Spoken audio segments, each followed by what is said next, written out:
which I want to say is that once this this session is of around 40 minutes. Once it is over, so if needed, we'll restart it, so you all of you can join. Okay. So in the last class, if you remember, we were talking about the organizational structure, the organizational design. Can you recall what all we have discussed? A very quick recap.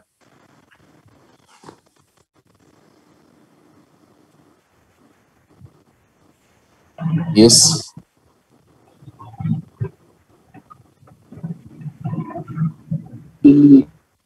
Anybody who wants to contribute?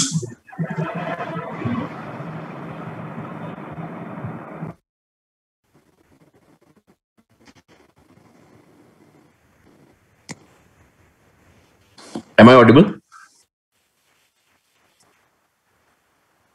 So, All right, fine. So we'll quickly flip through this presentation and discuss some of the things. In fact, last time when we were talking about the organizational structure or the organizational design, I mean, you people already have a fairly good idea because you have studied it in the concepts of management. And once again, you will study it in the organizational behavior or the OB paper that you are already doing now in the second semester. And we all understand that, as the organization grows from a small company to a big company, and as its product portfolio increases, as it adds variety to the product portfolio, and as the number of markets which it is serving increases. So it is very natural for any organization, that its structure will evolve, right? And you need to have a suitable structure in order to implement your strategy, the kind of strategy which you want to, follow in, in serving the market and serving your customers. So basically, some of the things which are important and which are related to the organizational structure. I mean, these are some of the things which we have already talked about. We have talked about communication. We have talked about the superior and subordinate relationships. We have talked about authority, delegation of authority, and we have talked about the power where and the different kind of decision making which is required at the different levels of an organizational structure. So these are some of the things which are mentioned already. I mean, these are some of the aspects, some of the issues related to the relationship which exists between the home country where the headquarters are located and the subsidiaries which are spread over the different countries. So there are issues related to information sharing or communication. This is a very important thing, and to a large extent, this has been already taken care of by the communication facilitated by the internet or the IT-enabled services. You have the resource sharing again. I mean, some of the organizations, they have a centralized system of managing their subsidiaries. So some of the resources, they are central resources. Say, for example, financial resources, or say resources like managerial consulting, right? Or sometimes there are sometimes some secret formulas also, especially that you see in case of companies like, say, KFC, that they have a special formula for their fried chicken, or the same goes for Pepsi and Coca-Cola, like that.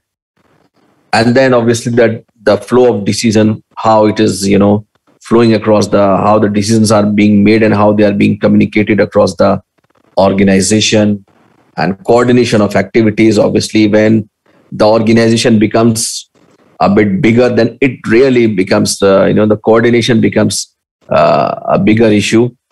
You need to coordinate the activities in order to, in a way to integrate and synchronize the different activities that are taking place in the different subsidiaries across different locations, strategy formulation and control of different operations, which are, obviously the operations, especially when an organization becomes big, they spread over, across the different countries. So that's how, these are some of the things which serve as some kind of a guideline. They provide a guideline for identifying a suitable structure for any organization, right?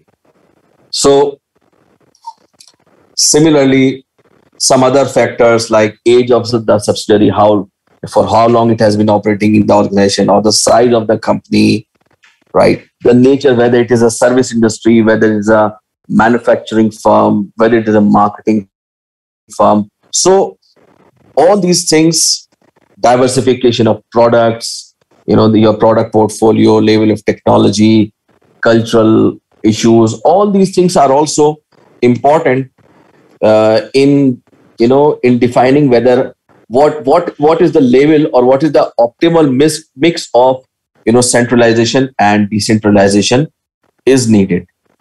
So before we move further, let me just ask you, I'm sure all of you all already understand, what do we understand by the concept of centralization and decentralization?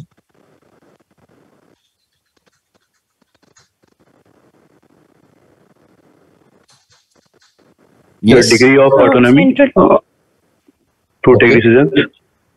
Okay. Somebody else? That's fine. That's perfectly okay. So centralization mainly refers to setup where power is confined to one single unit, and decentralization is just the opposite of it. Okay, so power and authority is confined to the headquarter, right? To the so decision making, power, authority, flow of communication, all these things, they are vested. They are centralized, like just like if we compare the university system, especially if we compare it, if we talk about the Aligarh Muslim University, we find that it is a highly centralized organization. Whatever decisions have to be made, they are all made at the at the level of the the registrar's office, right? So all the communications, all major, whether you want to take a leave, whether you want to go abroad, whether it is related to reimbursement of health, expenses, whether it is related to expenses related to your, the children's education, reimbursement, everything. It's the entire decision making and most of the disbursal of cases, everything is vested and it is all dealt with it at the registrar's office level, right? Very few,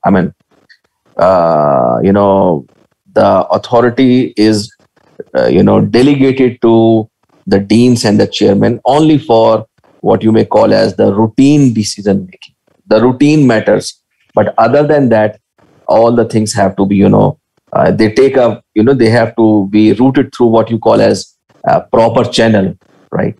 So they have to be routed in a very, very formal way.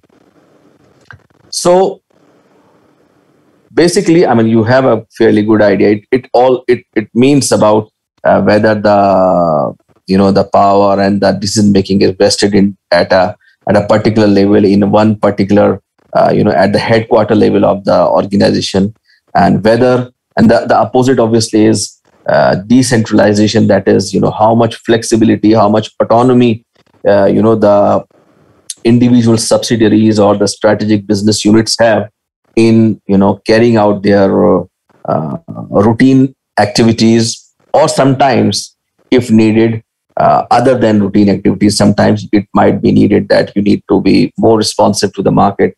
So that is where you require more flexibility, and you may as well have to take some strategic or what you may call as long-term decisions. Okay. So moving further. So what we see here, based on what we have already discussed so far, there are three basic dimensions. One is the vertical differentiation, whether to locate, where to locate decision-making responsibilities. We already talked about, and we'll come back to centralization and decentralization. Whether an organization has to be, a centralized, highly, where the decision-making is confined to a specific group of people, the top managerial cadre, or whether the decision making is decentralized, where people have the latitude, they have the flexibility to make their own decisions. The other important thing is how to divide into subunits, where whether it will be based on the functional specialization like marketing, finance, HR, operations, and IT, or the export division, whether it will be whether that differentiation will be made on the basis of regions, the geographical spread of the company, or whether it will be based on the product range. What are the different products which the company is marketing in the different markets? So that also is an important issue, and this is what gives a structure to the organization. And then the issues are related to the basic issue is the integration. That is where you will find the coordination of the subunits or the subsidiaries, because at times the subsidiaries, although they are located in different locations, but they need to coordinate. Maybe one subsidiary is making some parts of the product while the other subsidiary is making some other parts, and maybe a third subsidiary is the unit where the parts from subsidiary A and B are being assembled, they are being brought together to make the final product. So obviously you require coordination, and not just between the production teams, but you also need to have a coordination between the cross-functional teams. You need to have the right kind of human resources to come up with the right kind of products. You need to have finances which are required for the production function, and at the same time you also need to have the IT support, right? So there has to be a coordination between all the functional areas, and that's why there is an emphasis on the cross-functional teams and regional communities or organizations where there is a coordination between, especially this is more relevant to those organizations which are big, which are global organizations, and they are spread over the different regions of the globe. So you also need to have some kind of coordination between them. And finally, the control systems. Obviously, we all understand that control is basically, it is a very, very important managerial function, right? Let me ask you, what exactly is control from the managerial perspective?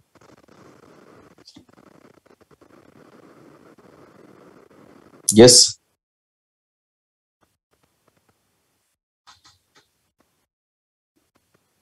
To have power over something, to control, to make a decision or to change a decision, to implement a policy or a plan. Okay. That is one aspect. Fine. Anything else? So to analyze the feedback and take appropriate actions. Very good. So both of you are right. To assign the duties according to one's capabilities and skills. Okay, that is also an aspect. That is true. Any other perspective? So conformance to the standards. Very good. That's also fine. I mean, basically, when we talk about control, we have certain goals or the objectives of the organization, and when you implement the functional activities of the organization, so it is important to take the feedback. It is important to look at the, the performance gap, whether there is a gap which exists between the established objectives and the actual performance of the organization. So if the performance is going as per the objectives which have been stated at the beginning, so there is no problem, there is no need to control. But if there is a performance gap, if your objectives are, say for example, your objective is to achieve, say, the sales growth by, say, 10%, right, in the next 6 months. And after the 6 months, when you take the stock of the situation, you find that the performance, actual sales has not, taken place, and it is far below than what was, considered as an objective, right? So you need to take corrective measures, right? So the whole thing, the whole process, the feedback, and why this problem has happened, right? What is wrong? What was lacking? So all these things, ultimately, the feedback and the corrective mechanism, all these things become part of control. And who will exercise that control? Obviously, the senior managers will exercise the control. So these are some of the things. As we see that control systems are measurement systems, and they measure performance of the subunits, make judgments how well the managers are running those subunits. And if there are any performance gaps, then there is an there's a need to take corrective actions. We all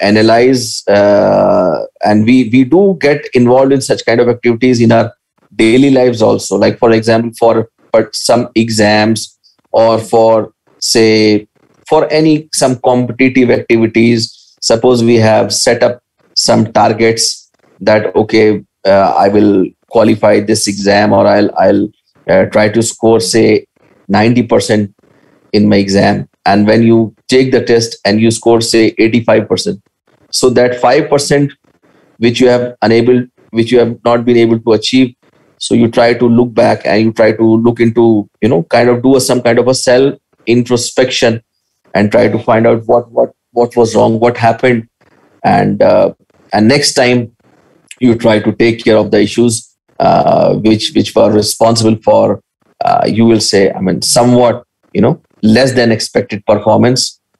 So the same goes for the organizations as well. And this becomes, the element of coordination and control becomes all the more important, especially for the multinational corporations, as they are, they have their subsidiaries spread over different countries, different continents. And naturally, as we have been talking about, that depending upon the countries where those subsidiaries are located, so you have a completely new set of business environment in each of these countries or regions.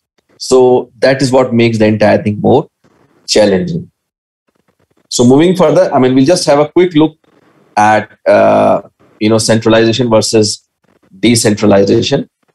Now, the centralized organizations, obviously, when the decision making is highly centralized, it is vested in a particular, maybe in the headquarters. So it is more, you have more uniform policies, and it helps in coordination, because there are certain managers who are responsible only for the function of coordinating between the different subunits of the business or the subsidiaries.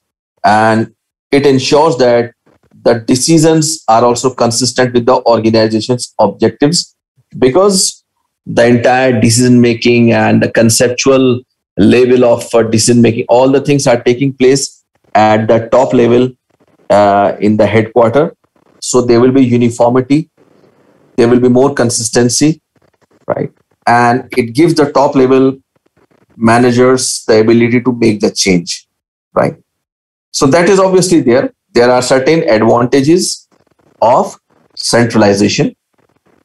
Just the opposite what we see is the decentralization, where you find that number one is, if you decentralize, basically when you decentralize, it means that you are delegating some authority to the managers who are looking after the subunits.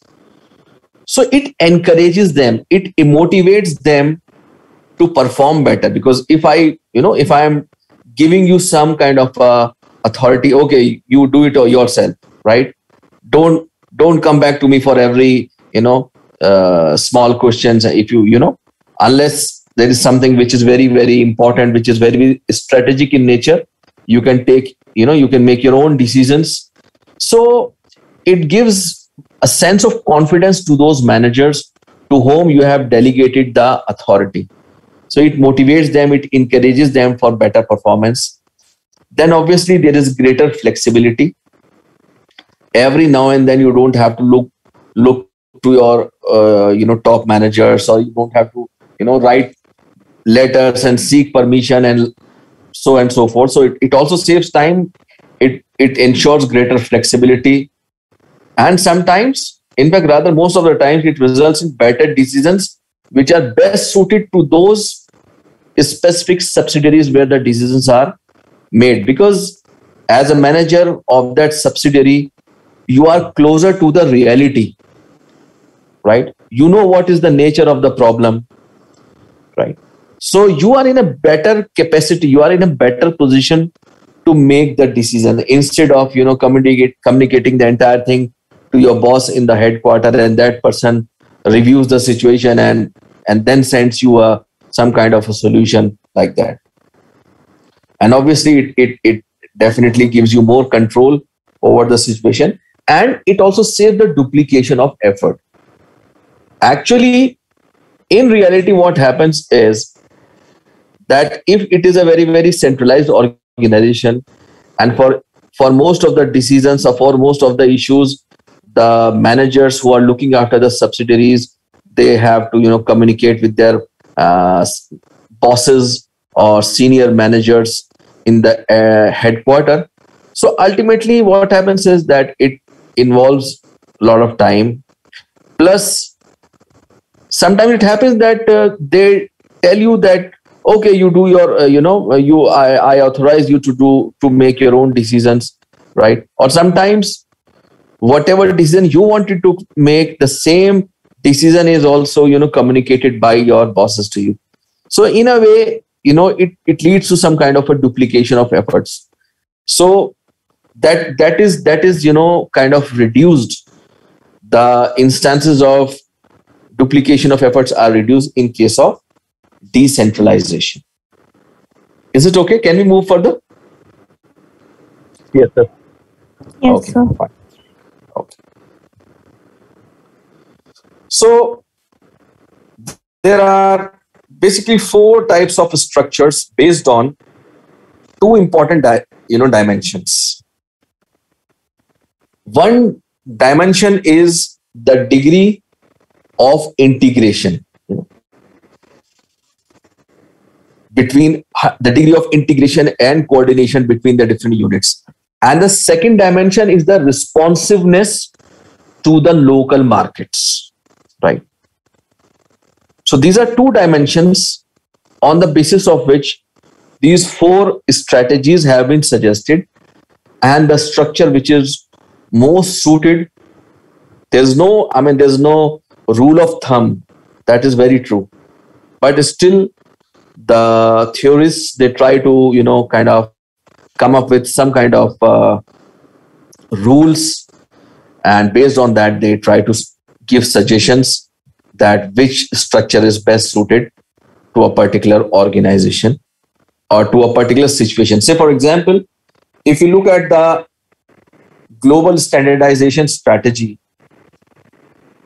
now this is a strategy which is suggested in case where there's a high level of integration, where there's a high level of coordination of the markets, but low level of responsiveness. Right? So you don't have to be very, very localized in your responsiveness to the market, but yes, it calls for a high level of integration and coordination between the markets. So in such a situation, it suggests that there should be centralized operational authority. There should be, very uniform decision making, consistent decision making, and it goes in favor of what you call as centralization. There should be high degree of control by the central organization, and that is why very, very strong and formal organizational cultures are encouraged. So in such a situation, the product division structure, or you may call it as worldwide product division structure, is the most favorable structure. We'll come to that subsequently. So high integration and low responsiveness calls for more centralization and high degree of control. The other type of strategy, that is the transnational strategy, where in addition to the high level of integration, you also need to have a high level of responsiveness to the local markets where you are serving. So in such a case, some decisions need to be centralized and others need to be decentralized. So there should be some kind of a right mix between centralization and decentralization. There's a high need for coordination, right? It again calls for a company which is very big, which is spread over almost all over the world. It has a number of products which it is trying to sell to the markets abroad, right? So you need, a mix of it. It should be, in some cases for strategic level decisions, it should be centralized, whereas for the routine or transactional nature of decision making, it should be decentralized. You need to have high coordination, as the organization is spread over a large number of countries, and there is a need for local responsiveness and economies of scale, and the location economies which are occurring or incurring because of the localized nature of those markets, right? And that's why you need to have a matrix structure, or you may also call it as a double structure, that we shall see subsequently. You already have an idea about it, because this is one structure where you have some kind of an issue, and this is obviously a little bit difficult, not only to understand, but at the same time it is somewhat difficult in implementation also. Then there is another category where you have an international strategy, where you have low integration and low responsiveness. Maybe it is a market. It is a strategy where maybe it is applicable, or it is more relevant for those firms which are a startup, which have just started their business in the international markets. So there is a moderate need for control. Maybe you are yet to spread out in the major markets. भले अगर नाम पूछे तो तुरंत बस हाँ कर देंगे, बाकी कौन नहीं सुन रहा है क्लास को. Hello. Can you mute your mic?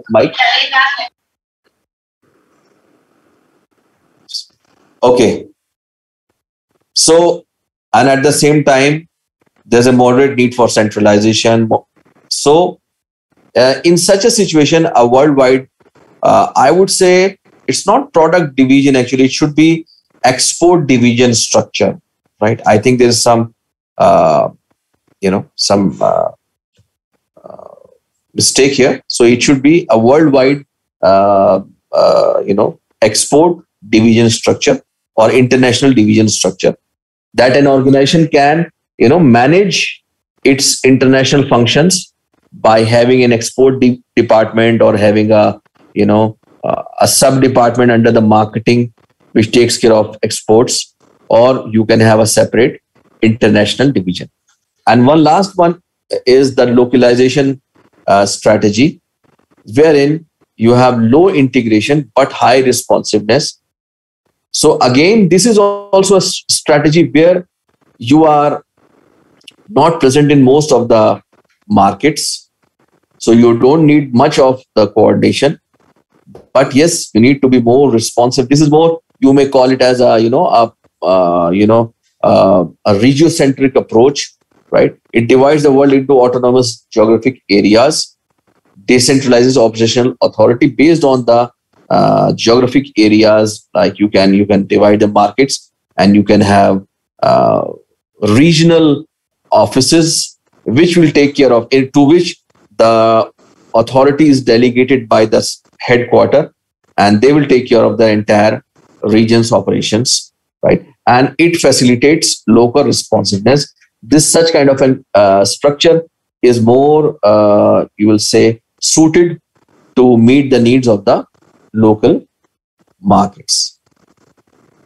So some of the very, very basic structures, as you can see here, in this separate export department, I'll not go into the details here, that you just have a, marketing department, production, finance, research and development, and then you have an exports department, right? Just taking care of the exports. Maybe the company or the organization has not, launched itself full-fledgedly in the international market, and it is just, trying to supply the surplus products to the international markets abroad. It doesn't have a, its brand presence. It is just a, kind of a supplier. Or another simple version is that you have an export department which is built into the marketing department. It is a small, maybe you have an export manager who is sitting in the marketing department, who is, who is reporting to the main marketing manager, or maybe the vice president marketing, right? So that is also a feasible structure, especially for those firms which have just started with or which are just started to toy with the idea of, international business. However, as the organization, it grows and it is spreading into the different markets. Now, in such a situation, you do require a separate division, a full-fledged division, which will take care of the international business. And that's why you see here that in this organization, one vice president is looking after the home markets or the domestic market, whereas there is another vice president who is looking after the international division. And then under the vice president, you have the different subsidiaries, subsidiary 1, subsidiary 2, subsidiary 3, and so forth. And you also, the planning and finance staff and all, they are as, they act as the, the staff function. They're not the line function, but they act as the staff function.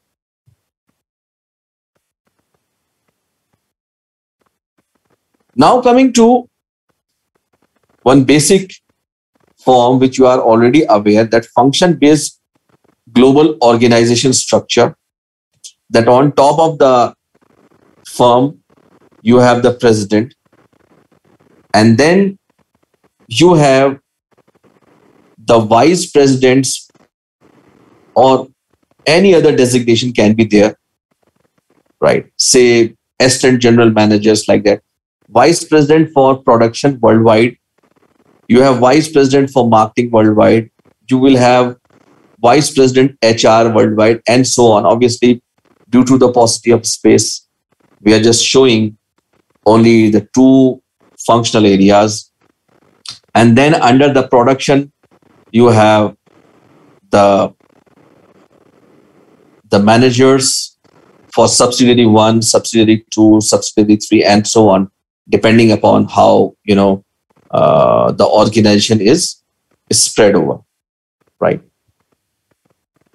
So what we see here, because of this, because of the division across the functional areas, we find that the major task of the organizations, the different functional areas of management, serve as the basis for dividing the organization.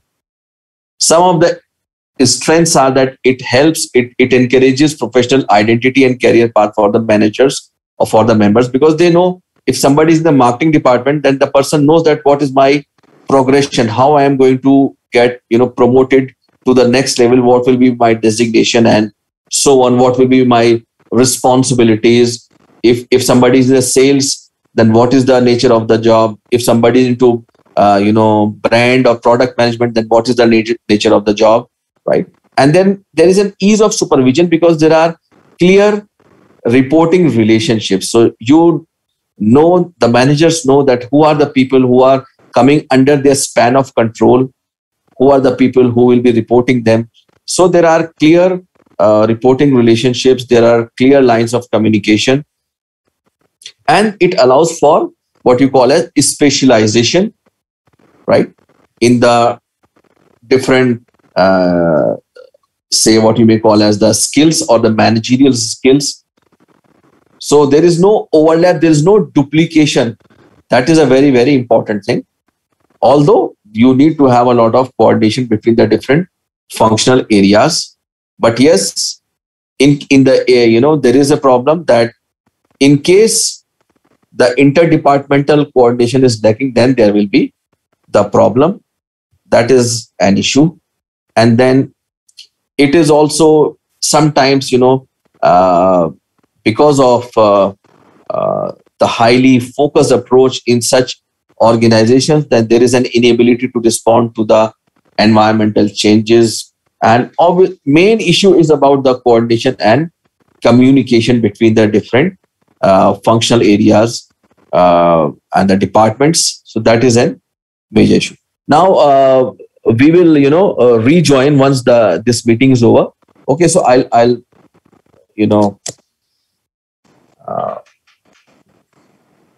rejoin this meeting.